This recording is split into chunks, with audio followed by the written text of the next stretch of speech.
Hola, me llamo Jordi Reverté y como todos sabéis soy el coronel Frederick Krakauer, el malo de Indiana Jones y el santuario de la Orden Negra.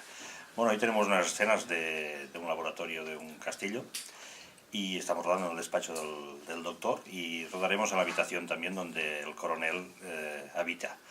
Veremos también a sus familiares, a su mujer y a su hijo y bueno, son unas secuencias más de la película que estamos montando.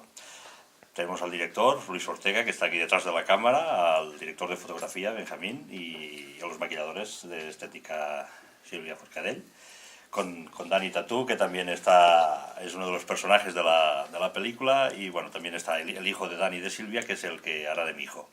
Y bueno, esperamos que os vaya gustando los reportajes que vamos haciendo y estamos ansiosos por ya terminar la película. Señora Krakauer, por fin está usted aquí.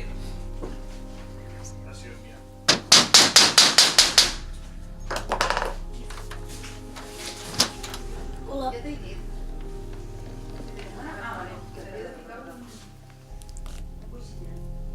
una misión encomendada por el mismísimo final. Entonces, ¿cómo es posible lo que usted me ha explicado? ¿Cómo es posible que haya vuelto a Balder. Pero ¿cómo? Han pasado 5 años desde... Como usted bien ha dicho. ¿Dónde Jerusalén? ¿O acaso? No, nadie les ha mentido, señora Krakauer. Si es verdad lo que dice, por favor, lléveme cuanto antes junto a él. Pronto lo verá. Sí, aquí ve. ¿Cómo? Hola, espera. Explíquese.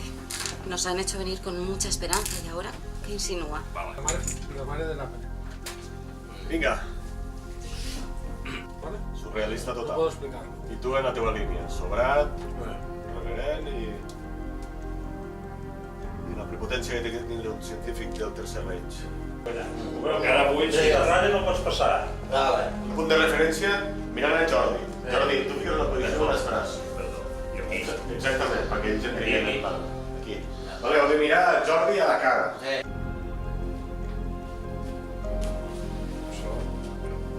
Espera.